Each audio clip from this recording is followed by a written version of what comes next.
Hey team, this is the Upstate Prepper coming at you from somewhere in the Allegheny Mountains near the New York-Pennsylvania border. I just wanted to go over a couple things that have been in the news recently that I think are of some importance and that we need to take care of, or we need to pay attention to. We just had the fire at Notre Dame, whichever you prefer to say. That was their thinking caused by an electrical problem, an electrical fire. Burned all the roof off, a lot of the insides. The outside stone structure, of course, is still in good shape, and a lot of the artwork was pulled out in time and saved before the fire, and so they were able to get a lot of the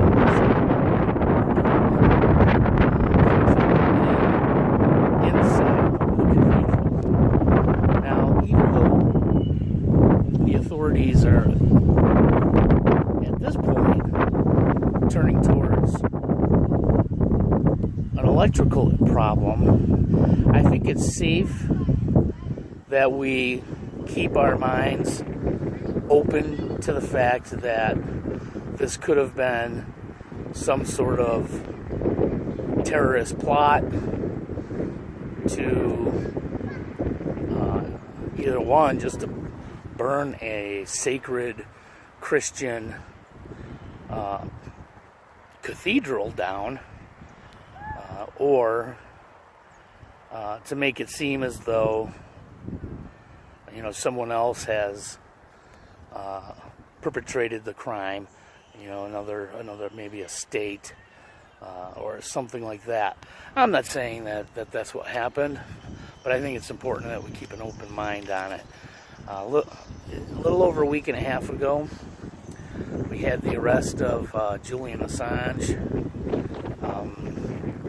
Really a tragic situation with that. He's had been hiding, but in refuge in the Ecuador embassy, which was in London, and he had been there for about 7 years, and obviously there was some stuff that was uncovered by WikiLeaks about the Ecuadorian president, basically with a lot of embezzlement going on down in Ecuador, and was released on WikiLeaks. And shortly after that, the United States, we threatened to sanction Ecuador because of their holding of Julian Assange, us and Great Britain. And all of a sudden, the Ecuadorian president gives the clearance for his embassy people to open the door to the British to take Julian Assange out.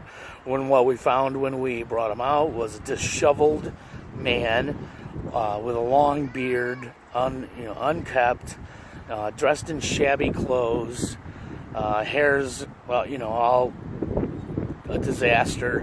I mean, he looked terrible, to be honest. He looked like he was not having a fun time inside of the Ecuadorian embassy.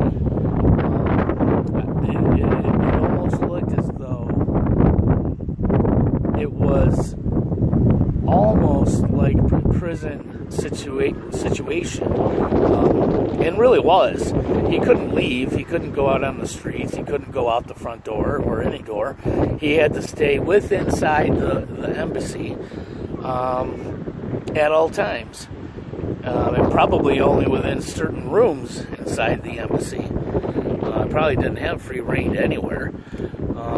So much like being in a prison, other than the room you're being kept in is much smaller, and you have iron bars. But that is going to, I think, lead to a lot of things being released that haven't already been released, especially in regards to the United States and the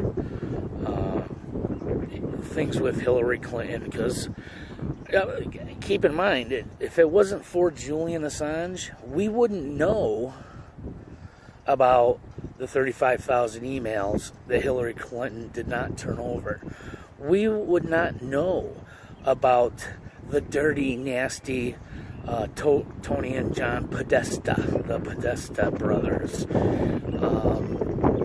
If it wasn't for Julian Assange, the information about the phony dossier would not have been brought out into the light when it was. So we have a situation here where Julian Assange, what is he? Is he a hero or is he a hacker? Well, he's not a hacker. That much we at least know. Julian Assange didn't personally hack into anything. What he is a publisher. And he has published and made public information that other people who have hacked into computers to bring it up to light, to bring it into the public view. So basically, he's a publisher of information.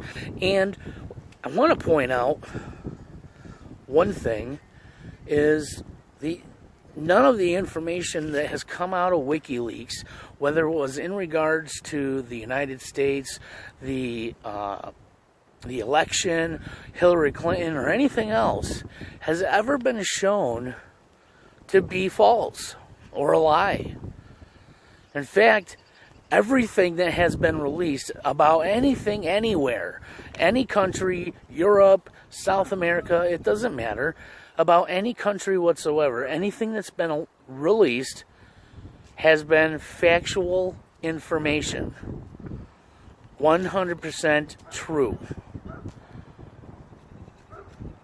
So, we're after someone who is releasing truth to the people. That's a sad day. It's a sad day that we want to lock this person up because he wants the people to know exactly about the shady stuff that the government is doing. And that people within the government, people that want to be within the government, the elite, high-class, multi-million-dollar, billionaire people, the Clintons, and etc., they want to prosecute and put this man in prison for telling us exactly what these scumbags are doing. So, is there freedom of speech?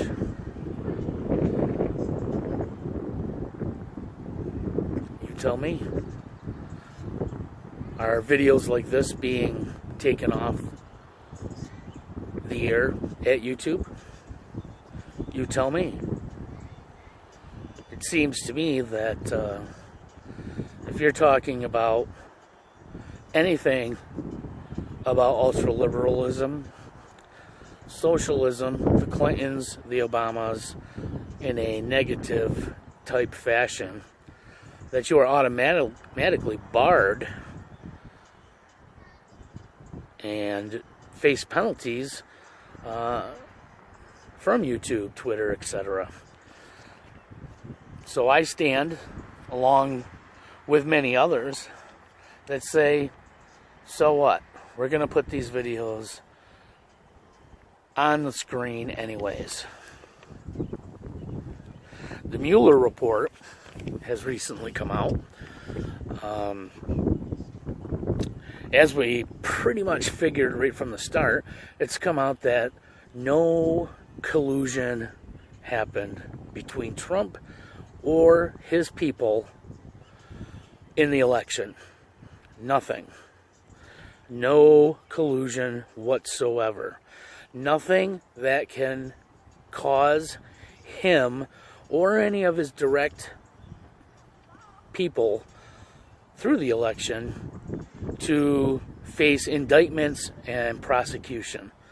The 5 people who were indicted and have faced prosecution or will face prosecution have all been indicted on issues not related to Russian collusion.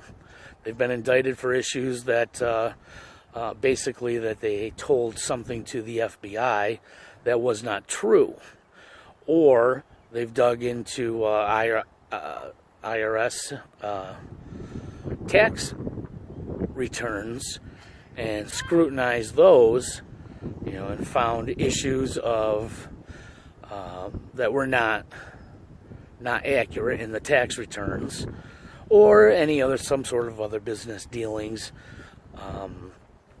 where they think that some sort of crime was perpetrated.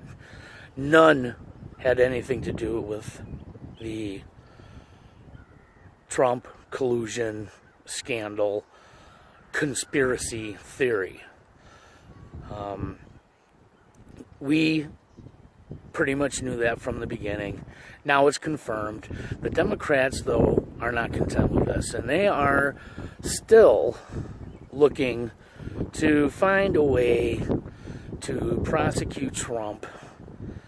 He's still on the Russian collusion. They want the full report, unredacted report, released. Now, I don't know if Barr is going to do that or not, but I do know that the law says that he is not to release that report. That report will have grand jury information. It will have informant information. There's a lot of things that would be considered top secret that's going to be in this report, and should not be released.